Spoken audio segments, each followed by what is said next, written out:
adalah organisasi modern ketiga yang berdiri setelah Budi Utomo dan Sarekat Islam. Tujuan awal dibentuknya Indispartij adalah untuk memperbaiki keadaan kaum pribumi, karena mereka memiliki dendam kepada bangsa Belanda yang disebabkan karena merasa tidak dianggap oleh bangsa Belanda. Untuk persiapan pendirian Indispartij ini, mulai tanggal 15 September sampai 3 Oktober 1912, Douwe Dekker mengadakan perjalanan propaganda di Pulau Jawa. Ia mendapat bantuan dari Dr. Cipto Mangunkusumo dan Raden Mas Suwardi Suryaningrat. Ia juga mendapat sambutan baik dari pengurus Budi Utomo. Douwe Dekker, Dr. Cipto Mangunkusumo, dan Suwardi Suryaningrat merupakan tiga serangkai yang sangat ditakuti oleh Belanda. Mereka adalah tokoh-tokoh Indispartij yang didirikan di Bandung pada tanggal 25 Desember 1912 yang memiliki semboyan yaitu Hindia for Hindia, yang artinya Indonesia hanya diperuntukkan bagi orang-orang yang menetap di Indonesia.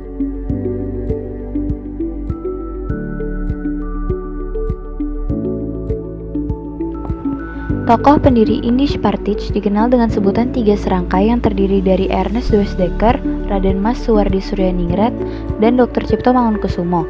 Pemerintah kolonial Hindia Belanda menyebut tiga tokoh ini dengan istilah Komite Bumi Putra. Ketiga tokoh tersebut memiliki peran yang sangat penting bagi bangsa Indonesia sebagai perintis nasionalisme, sebab ketiga tokoh tersebut mendirikan Indispartij yang merupakan partai politik pertama di wilayah Hindia Belanda saat itu yang menyebarkan paham nasionalisme atau satu bangsa.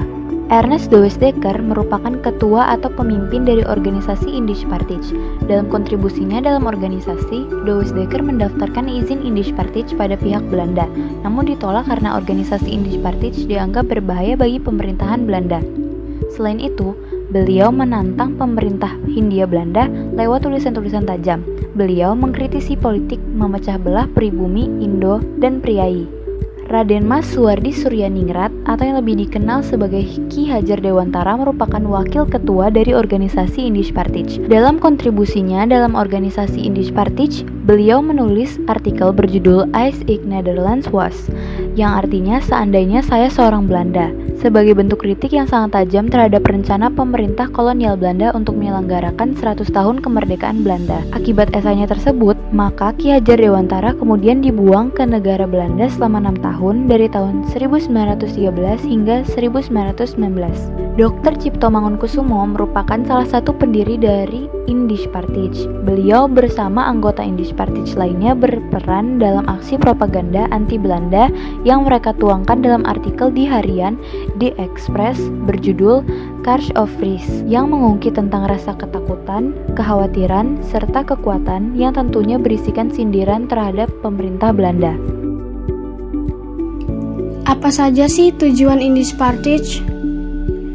Tujuan Indispartij adalah untuk membangun patriotisme semua Inders terhadap tanah air serta menumbuhkan dan meningkatkan nasionalisme untuk memajukan tanah air yang dilandasi jiwa nasionalis serta mempersiapkan kehidupan rakyat yang merdeka. Indispartij menggunakan media majalah Heidstrijfik dan surat kabar The Express pimpinan Ernest Douwe Dekker sebagai sarana untuk membangkitkan rasa kebangsaan dan cinta tanah air. Bentuk implementasi tujuan Indispartij yang pertama yaitu memberantas kesombongan sosial dalam pergaulan. Kedua, meresap cita-cita kesatuan nasional Hindia.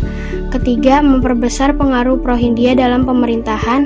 4, memperjuangkan persamaan hak setiap warga. 5, memperbaiki keadaan ekonomi Hindia. 6, menghindiakan pengajaran untuk kepentingan ekonomi. Bagaimana sih sifat Indispartij?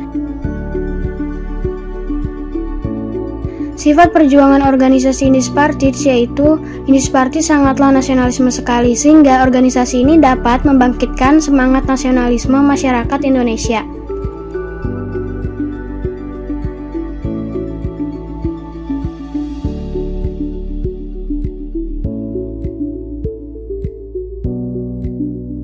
Manfaat organisasi Indispartij yaitu membangunkan patriotisme semua Indiërs terhadap tanah air. Indispartij menggunakan media majalah Heidstrijfik dan surat kabar The Express pimpinan Douwe Dekker sebagai sarana untuk membangkitkan rasa kebangsaan dan cinta tanah air.